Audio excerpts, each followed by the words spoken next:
Et si on parlait des écrans du futur? Ouais, des écrans comme celui que vous êtes en train de regarder en ce moment même. Si ça vous intéresse, vous avez bien fait de cliquer sur cette vidéo parce que vous êtes exactement au bon endroit.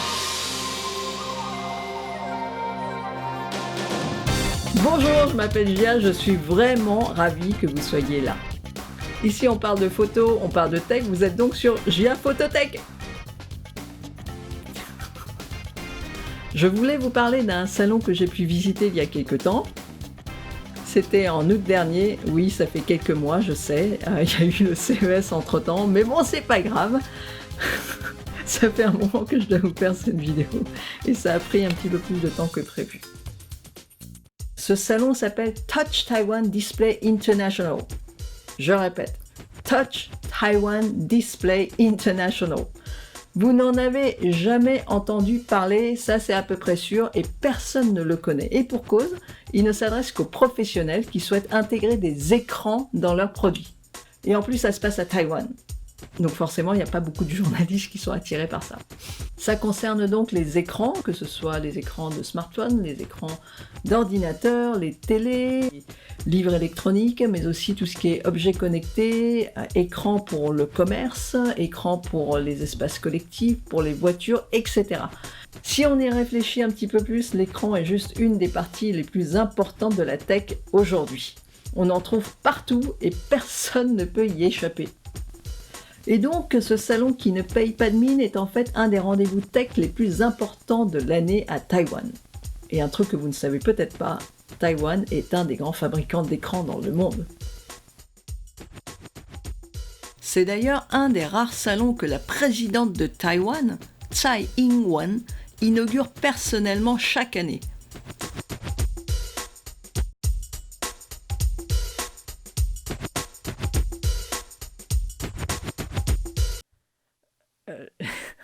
J'ai eu un petit problème de micro. Donc j'ai ça maintenant, j'ai changé de micro. Voilà, ça me donne l'impression d'être à la radio. Bon allez, on envoie les images pour que vous voyez à quoi ressemble ce salon. Et comme vous pouvez le voir, c'était blindé de monde, c'était plein. J'ai eu beaucoup de mal pour me faufiler et filmer, et vous ramener des images. C'est pas du grand spectacle avec des installations immersives ou ce genre de choses. Là, c'est plutôt des ingénieurs qui parlent à d'autres ingénieurs et éventuellement des chefs de produits. Ça concerne de loin ou de près toute l'industrie des écrans. Les dalles, mais aussi les composants, les machines pour fabriquer les composants, les connecteurs, les appareils de mesure et plein d'autres choses. C'est assez austère, sauf chez les deux grands constructeurs de Taïwan, les deux grands fabricants d'écrans, j'ai nommé AUO et Innolux. Ce sont tous les deux les leaders mondiaux dans la fabrication de dalles. Pour la petite histoire, Innolux, c'est juste une petite boîte de 57 000 employés. Et AUO a fait les titres des journaux économiques parce qu'ils ont dû payer une amende par rapport aux lois antitrust aux États-Unis. C'est vous dire l'ampleur de ces entreprises gigantesques. Là sur le salon, ils nous montrent leur savoir-faire. La star, c'est les écrans en 8K. Et comme vous pouvez le voir, leur installation met surtout en avant des écrans à bord très fins qui peuvent se concaténer. Se concaténer, quel vocabulaire!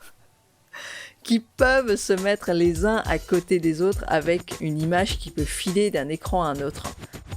Ils montrent aussi la possibilité d'avoir des formes assez variées, qui peuvent avoir des formes qui sont non standards, et c'est assez important pour les pros qui veulent équiper des espaces sur mesure, comme par exemple dans les centres commerciaux ou les musées, les gares, ce genre de choses. On commence doucement avec les écrans gaming chez AUO, avec la présentation de l'avancée en mini LED. La mini LED, c'est une nouvelle technologie qui permet d'afficher des images très précises avec des nuances de couleurs très bien faites. Cette technologie est assez intéressante parce qu'elle permet d'éteindre certaines parties du rétroéclairage de l'écran. Donc ça vous permet d'avoir des noirs plus profonds. C'est présenté ici en version 4K d'abord, en 144 Hz, en 27 pouces et en 32 pouces. Ces écrans sont certifiés HDR 1000 et le résultat est franchement pas mal. Le gros ici est une version en 65 pouces. C'est la première présentation de la technologie K-Zone. On parlait tout à l'heure des parties de l'écran qui peuvent être éclairées ou qui peuvent être éteintes. C'est une technique de rétroéclairage par zone en fonction de ce qui est montré à l'image. On parle de plus de 1000 zones, ce qui donne un découpage beaucoup plus précis que la génération précédente. On a donc des parties qui sont plus ou moins rétro-éclairées selon que ce soit noir ou hyper lumineux. Je ne sais pas pour vous, mais ce 65 pouces, il irait très bien chez moi. Allez, on continue. On passe aux écrans qui s'installent dans les laptops. Ici, on a une dalle en 17,3 pouces, donc qui équipe les grands laptops de gaming. Par exemple, là c'est vraiment l'écran en pièces détachées que des marques comme, je sais pas, MSI ou Republic of Gamers ou Dell ou HP peuvent acheter et ensuite intégrer dans leur modèle. Ce modèle-là, donc pour les laptops, toujours en 4K, en HDR, avec un contrast ratio de 1 million, rien que ça. Seulement 3,5 mm d'épaisseur, c'est tout fin. En face, chez Innolux, on montre aussi des technos intéressantes pour le gaming, comme ces écrans qui réduisent drastiquement l'émission de lumière bleue. Oui, celle qui vous empêche de dormir, celle qui fatigue énormément l'œil. Le résultat est plutôt bon, malgré la réduction du spectre bleu, et l'affichage ne vire pas dans les jaunes bien moches, si vous voyez ce que je veux dire. Et si vous avez l'habitude de rester devant des écrans tard ou avant de dormir, c'est une techno à prendre très au sérieux. Et je pense qu'on va avoir de plus en plus droit à ce genre de produit. Moi, ça me parle beaucoup parce que j'ai maintenant l'habitude de couper les lumières bleues de mes écrans. Et si je ne le fais pas, ça me fait super mal aux yeux. À côté, il montre aussi des écrans de gaming pour laptop. Donc toujours avec cette réduction du spectre bleu dans l'affichage. Là, c'est une version en 144 Hz et juste à côté, une version en 240 Hz pour... Là, c'est sûr, c'est pour les laptops de gaming. Et si vous avez envie de construire un laptop qui puisse afficher du 240 images secondes, je sais pas, sur Fortnite ou sur Forza par exemple, vous savez où chercher. Là, un truc sur lequel on va pas trop s'attarder, juste à côté de ces écrans gaming, on a un écran qui permet de se protéger des curieux. On ne peut voir que si on est exactement en face. Ça peut par exemple servir pour les distributeurs automatiques, par exemple. On retourne chez AUO avec d'autres technos de pointe, comme ici vous avez l'écran pour smartphone pliable, on en parlera dans un autre épisode. Ou encore, ça c'est super intéressant, c'est l'écran fabriqué à l'aide d'une imprimante jet d'encre. Vous avez bien entendu, c'est une techno qui permet de fabriquer des écrans avec une imprimante jet d'encre. Alors, c'est pas votre imprimante jet d'encre à la maison qui fera ça. C'est un procédé industriel qui permet de fabriquer des écrans en imprimant dessus. Il faut savoir que pour fabriquer un écran, à l'heure actuelle, il faut des installations, il faut des process industriels qui sont assez lourds et assez coûteux. C'est pour ça qu'il y a très peu de fabricants de dalles dans le monde. On a du 255 ppi, donc point par pouce, donc c'est tout à fait honorable. On est donc sur une définition comparable au Retina Display des MacBooks d'Apple. Et de ce que j'ai pu voir en réel, l'écran est assez extraordinaire et surtout quand on sait que le procédé derrière est avec une imprimante jet d'encre. Et ce que propose AUO ici, c'est une nouvelle technologie de fabrication qui permettra de réduire les coûts de fabrication des écrans.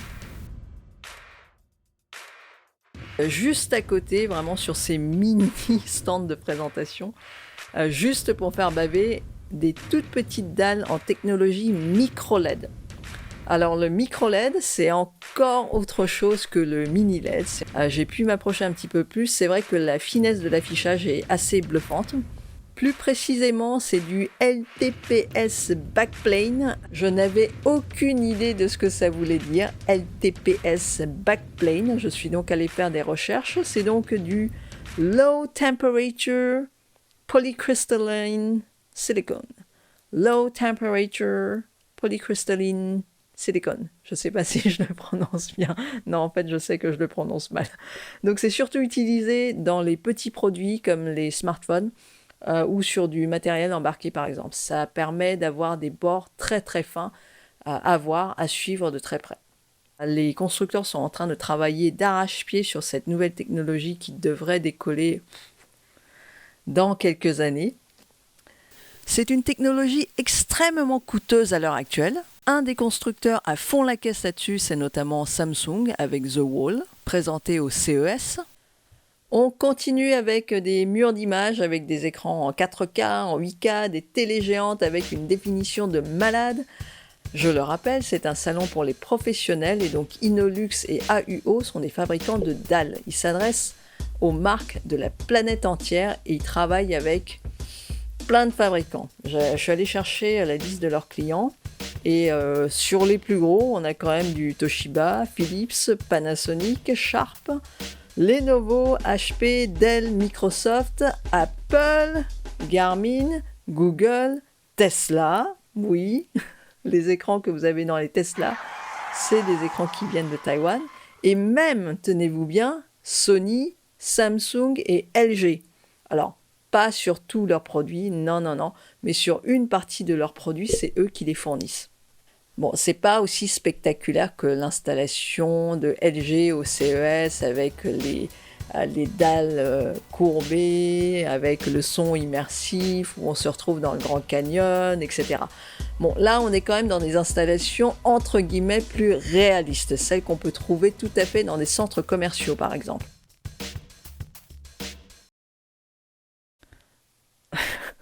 J'ai encore changé la place du micro. Désolée, hein, c'est ma première vidéo, c'est un peu le pilote, donc je suis encore en train de tâtonner au niveau technique pour voir comment ça marche. Donc ça devrait aller mieux plus tard. Allez, la suite. On continue, on rentre dans la méga zone consacrée aux mini LED chez Innolux. Et là, la salle est plongée dans le noir. Et dans cette zone plongée dans le noir, il y avait du monde, mais du monde. Voilà, et dans le noir comme ça, on pouvait mieux apprécier l'affichage de ces magnifiques écrans en 8K et en HDR. Et surtout, ça permet d'apprécier l'éclairage, le rétro-éclairage en mini LED. Je vous le rappelle, c'est la possibilité d'éteindre par zone les zones de l'écran qui ne sont pas éclairées. Donc ça permet d'avoir des noirs plus profonds et d'avoir des lumières moins agressives. Les utilisations possibles pour cette techno, c'est donc bien sûr jouer dans le noir, comme on aime bien, mais aussi pour des utilisations plus concrètes, comme les tableaux de bord des voitures, par exemple, qui sont plongés dans le noir, les écrans d'avion, ou encore les panneaux de contrôle des ingé-sons ou des régisseurs de spectacle, par exemple.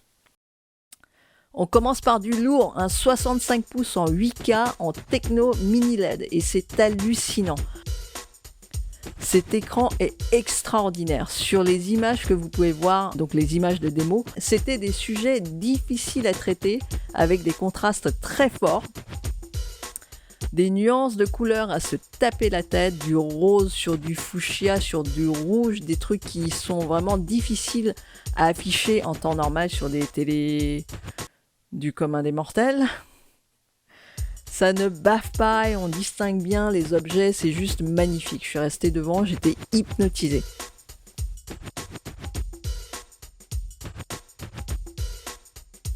Alors ici nous avons un 4K en 31,5 pouces dédié au gaming. Donc voilà, le sous-titre c'est The Richest Color in the World, rien que ça. Et là c'est une version 120 Hz qui peut aller jusqu'à 144.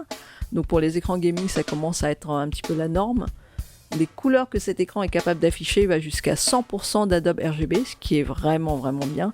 Alors, on a aussi d'autres normes à côté qui sont un petit peu moins connues. C'est vous dire que ces écrans-là ont un spectre très large en matière de traitement des couleurs. Et moi qui suis photographe, quand je vois ça, j'ai vraiment envie d'en avoir un. Ça peut être pas mal.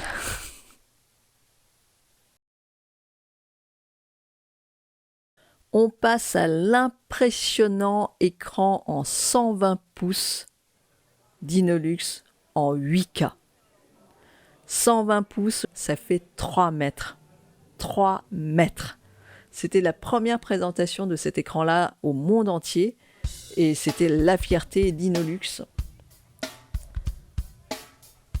La prouesse techno est bien là et cet écran est vraiment magnifique. Je me suis posée juste devant, à quelques centimètres pour voir les détails. Les nuances de couleurs sont encore une fois très très bien gérées. On a droit du 8K et donc plus précisément on est sur du 7680 pixels sur 4320. Mais ça pèse quand même 124 kg ce truc. 124 kg pour une consommation de 2000 watts. Pour la blague, je suis allée voir derrière. Voilà, regardez, c'est une soufflerie. En haut et en bas, il y a un paquet de ventilos pour évacuer la chaleur que fait cet écran. Ça consomme 2000 watts. Je ne sais pas si vous vous en rendez compte. 2000 watts. Une télé normale, ça consomme dans les 100 watts. Et si vous avez un beau modèle, vous allez aller jusqu'à 200, 300, 400 watts et grand maxi. 2000 watts, c'est ce que consomme un four électrique. Par rapport à la taille, l'ensemble est quand même assez fin. Bon, ok, l'armature en métal en fait une bête assez imposante, mais quand même, la prouesse techno est là et Innolux en est quand même assez fier. Bon, je vous le rappelle quand même, c'est un modèle pour les professionnels. C'est pas un modèle qu'on pose chez soi parce que j'ai pas demandé le prix de ce truc, mais ça doit être un truc hallucinant. Et juste à côté, Innolux montrait aussi un autre écran à 120 pouces aussi. Et celui-là est beaucoup plus fun. C'est un écran tactile en multitouch. Ça veut dire que vous pouvez poser plusieurs doigts en même temps. Et là, ils avaient mis une appli de dessin dessus et tout le monde pouvait s'amuser à dessiner dessus. Et comme il peut détecter plusieurs pressions en même temps, donc c'est très tentant de faire des griffes de chat dessus. Oui, je l'ai fait aussi, c'est très très amusant. Cet écran, c'est un 4K seulement, entre guillemets. Bon, chose étonnante, il pèse quand même plus lourd que le 8K montré tout à l'heure. Il fait plus de 150 kg. Par contre, il ne consomme que 1000 watts. Bon, c'est un peu plus raisonnable. Bon, là, il n'y avait pas les gros ventilateurs pour refroidir l'ensemble. Et encore une fois, bon, ces écrans s'adressent aux professionnels et sont surtout là pour démontrer la puissance technologique d'Innolux. Ces deux écrans, ce sont des dalles entières d'une pièce. C'est contrairement à ce qu'a montré Samsung cette année, l'année dernière, au CES. The Wall de Samsung est formé de petits écrans qu'on colle les uns aux autres pour pouvoir faire une grande surface. Ici, la prouesse technologique est de fabriquer un écran de 120 pouces d'une pièce. Et c'est assez impressionnant quand on a ça devant soi. Voilà, c'est tout pour ce premier épisode. Pour rappel, c'était les images du salon Touch Taiwan Display International. C'est un salon qui ne s'adresse qu'aux professionnels et pour nous, grand public, c'est intéressant de voir des technologies qui seront implémentées peut-être dans 1 an, 2 ans, 3 ans, dans des produits auxquels nous aurons accès. Ce salon était donc assez pointu au niveau technique et moi, je me suis retrouvée parfois un peu démunie parce qu'il y avait beaucoup de choses que je ne connaissais pas. J'ai appris plein de choses. Si vous n'y connaissez rien aussi et que vous avez envie de poser des questions sur des technos, n'hésitez pas à le faire dans les commentaires. J'essaierai d'y répondre tant que c'est possible. Et si vous avez la chance d'être un connaisseur en écran, vous pouvez aussi partager votre savoir sur les commentaires et je serai ravie de vous lire. Comme je l'ai dit tout à l'heure, il y a un 2e épisode en préparation sur ce même salon, mais sur d'autres thèmes. Comme par exemple les livres numériques, les smartphones, les écrans dans les commerces et plein d'autres choses comme ça. Donc si vous voulez savoir quand est-ce que ça apparaît, j'espère bientôt, vous vous abonnez et vous cliquez sur la cloche. Ça fait super bizarre de dire ça. J'ai entendu tellement de fois sur les chaînes YouTube. Maintenant, c'est moi qui le dis. Bon, allez, soyez sympas, abonnez-vous. Encore une fois, je m'appelle Gia. Ici, on parle de photo, on parle de tech. Vous êtes donc sur Gia Phototech. Sur ce, je vous dis à très bientôt.